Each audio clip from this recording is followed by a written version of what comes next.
você tem dúvidas quanto aos fundamentos bíblicos do Ministério de Dança, esse vídeo foi feito pra você. Antes de começar, eu preciso te dizer que existem 3 posições quanto à Bíblia. Antibíblica rejeita expressamente a palavra. Bibliocêntrica reconhece a centralidade da Bíblia como Cristo Jesus. E bibliolátrica tem a presunção de definir aquilo que nunca foi definido pela palavra de Deus em nenhum momento. Uma visão geral do que nós vamos fazer aqui hoje. Existem 14 textos sagrados que mencionam dança em toda a Bíblia. Tem 6 textos sendo mencionados como júbilo. 2 textos, a dança é representada como pagã. 3 textos, a dança é colocada como louvor. Em um texto, a gente tem uma interpretação conflitante, que a gente pode falar hoje. Outro texto, a gente tem a dança como uma forma simbólica. E em outro texto, a gente tem a dança como um tempo definido. Os 2 primeiros textos já são mencionados no 2º livro do Pentateuco. Vai ser mencionado no Antigo Testamento, no Novo Testamento, vai ser dançada por mulher, vai ser dançado por homem e também vai acontecer coisas boas e coisas ruins relacionadas à dança. Eu quero pegar como principal aqui o primeiro texto em que a dança aparece. Existe uma regra quando se fala de hermenêutica, que é o seguinte: o primeiro momento que aquela palavra é mencionada na Bíblia, o primeiro texto já define o seu contexto. Por exemplo, adoração. A adoração, a primeira vez que essa palavra aparece na Bíblia, ela está relacionada com o contexto de sacrifício. Aqui, a primeira vez que a dança aparece na Bíblia, ela está relacionada com celebração e júbilo. Em Êxodo, capítulo 15, no versículo 20 ao 22, a gente tem um povo que acaba de atravessar o Mar Vermelho e aí eles estão celebrando, eles estão em júbilo. Moisés começa com um cântico. E aí Miriam pega o pandeiro, começa a cantar e dançar. A profetisa Miriam vem e as mulheres vêm junto com ela. Então, qual que é a primeira relação da dança no quesito Bíblia? Júbilo e celebração. Então, a gente já começa numa aplicação prática que se no seu ministério você não celebra, não tem música agitada, não tem louvor de júbilo e celebração e exaltação ao Senhor, a gente já tem a primeira negligência. Então, eu entendo que eu não posso fugir dos louvores agitados. Esse, na verdade, é o carro-chefe do Ministério de Dança. E aí, a gente já vai ter um aspecto negativo no próprio Êxodo, que vai ser lá em Êxodo 32, que é quando Moisés desce do Monte Sinai com as tábuas da lei, ele olha para o povo já começou com a idolatria, e aí eles fazem um bezerro de ouro, eles convencem Arão a fazer isso. E o que tinha acontecido ali?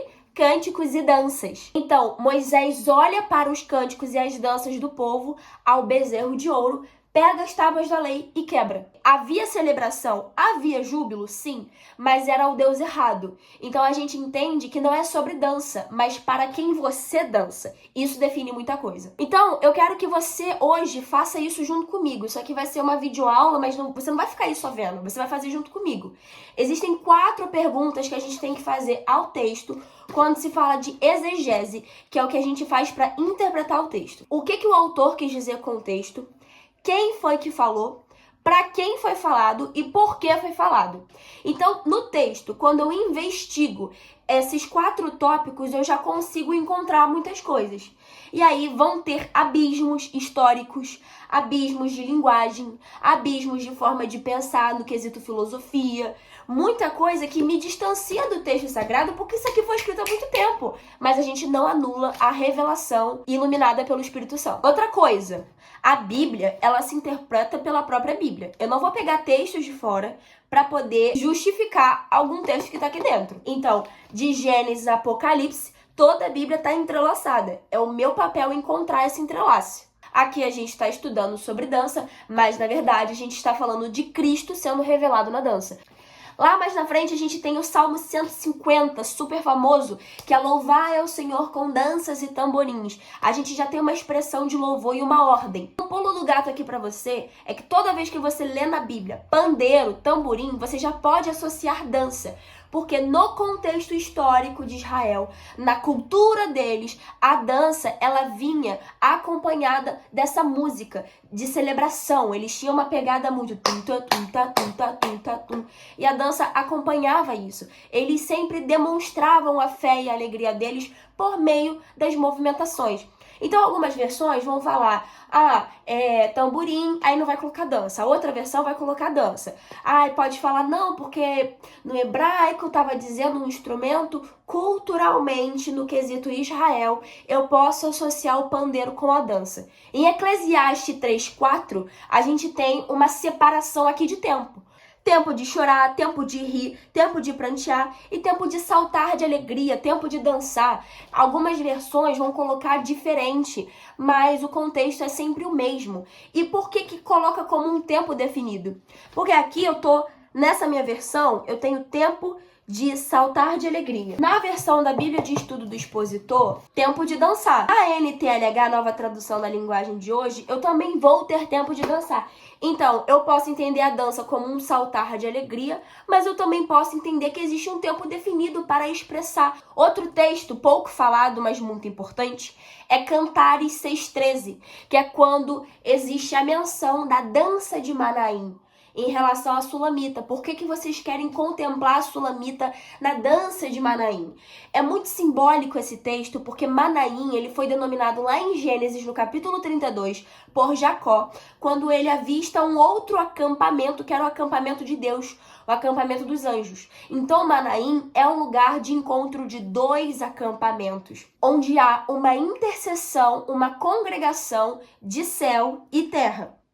Em Cantares, existia uma dança nupcial, que era quando a noiva usava uma espada e um lenço na outra mão também, para poder dançar no meio de duas fileiras de exército. Existem algumas traduções que vão colocar duas fileiras de exército. Numa interpretação simbólica, eu posso entender como a noiva dançando na congregação do céu e a terra, uma interseção do céu e a terra. Até porque o livro de Cânticos, ele já foi interpretado por muitos estudiosos e teólogos como uma alegoria. Não é só uma alegoria, eu acredito nisso, mas também uma alegoria à noiva e Cristo. Ou lá em Israel, que seria Israel e Deus. Mas agora, no nosso contexto, a gente está falando da noiva e de Cristo. Um vislumbre de quando a noiva for encontrar o seu noivo. E um versículo anterior vai falar o seguinte: volte, volte, Sulamita. Volte, volte para que nós a contemplemos. Por que vocês querem contemplar a Sulamita na dança de Manaim? Haverá um dia que a igreja não vai mais estar aqui. E o mundo vai clamar, volta, volta, volta, a clamar, volta a dançar, volta a louvar, volta a adorar. Só que a igreja não vai mais estar aqui. E o noivo vai falar, por que vocês querem contemplar a Sulamita na dança de Manaim? Loucura colocar nesse vídeo. A gente também tem a dança como forma de lamento. Em Lamentações 5, do capítulo 15 ao 16, cessou a alegria do nosso coração e a nossa dança se transformou em lamentações. Voltando para o contexto bíblico do povo de Israel, eles dançavam para demonstrar sua alegria e júbilo. Mas como aqui em Lamentações, quando Israel está em seca, destruída, castigada, arrependida, então não existe mais dança de celebração. Essa dança foi transformada em lamento. Então, numa visão poética, eu posso colocar a dança como forma de lamento? Eu acredito que sim. Isso aqui não existe uma definição bíblica. Por exemplo, é proibido você fazer uma dança de pranto. É proibido você fazer uma dança mais contrita, que mostre o arrependimento, o quebrantamento, a cura interior. Eu não vejo dessa maneira, mas eu vejo a dança sendo transformada em algo de lamento. A minha dança transformou-se em lamento. Então, pode haver uma nova conotação para a dança, entende? Ou eles pararam de dançar para sempre. Como é que a gente vai saber? Agora, eu que danço, e eu entendo a dança como uma linguagem não verbal de expressão que foi desenvolvida desde a era paleolítica e com o tempo, o desenvolvimento e a cultura se tornou uma arte de expressão, eu não consigo ver Deus proibindo o seu povo de dançar os seus pranteamentos. E agora, pra gente colocar alguns pingos nos is. A dança, ela não é um ministério bíblico, ok? Os ministérios, eles acontecem em Efésios 4:11. Apóstolo, profeta, evangelista, pastor e mestre. Esses são os ministérios bíblicos. A gente coloca ministério de dança a nível de serviço e departamento na igreja, como um ofício eclesiástico. Mas não é um ministério bíblico. Na verdade, eu vou exercer um ministério a qual Deus me chamou por meio do serviço que eu presto na minha igreja. Agora, qual é esse ministério, você tem que buscar em Deus, aí não é comigo. Sobre dança profética. Não existe dança profética. A dança, ela não tem poder de profetizar. Ela é apenas uma linguagem não verbal, de expressão. A dança, ela é arte, ela não é profecia. O que é profético é o profeta. Entende? Tanto é que na Bíblia eu vou ver a dança sendo usada como um instrumento de celebração, de louvor, de restauração, mas eu também vou ver a dança sendo um instrumento de morte. Quando a filha de Herodias, ela dança para poder pedir a cabeça de João Batista. Houve a morte de um profeta por meio da dança. Então não tem como a dança ser profética. Se o teu ministério consola, exorta e edifica a igreja, existe funcionalidade. Agora, se você é só mais uma lá no altar, dançando com um pano pra lá, pano pra cá, fora de coordenação, perdida, não sabe o que você tá fazendo lá, é melhor que você desça do altar e pendure a sapatilha um pouco até você entender o que você tá fazendo lá. Então, a gente entende que existe uma funcionalidade, existe sim menções bíblicas, existe isso acontecendo na Bíblia, e por que o ministério de dança ainda luta pelo seu espaço dentro da igreja? Porque é ruim em quesitos técnicos, ok? São pessoas que não fazem a mínima ideia do que estão fazendo e querem reconhecimento ali naquele lugar. A gente sabe que a gente não dança por reconhecimento, mas também é muito difícil você viver o seu ministério tendo que provar que ele é bíblico. E a maior parte das ministras e dos ministros não sabem responder além de que Davi dançou. Davi ter dançado é muito raso. Tanto é que eu nem usei esse texto hoje, você já conhece esse texto. Talvez você veio pensando nele. Então a gente precisa estudar. A gente precisa estudar a técnica. A gente precisa estudar a teologia. A gente precisa ser ungido, dobrar o joelho, buscar o Espírito Santo. Então eu quero propor um negócio.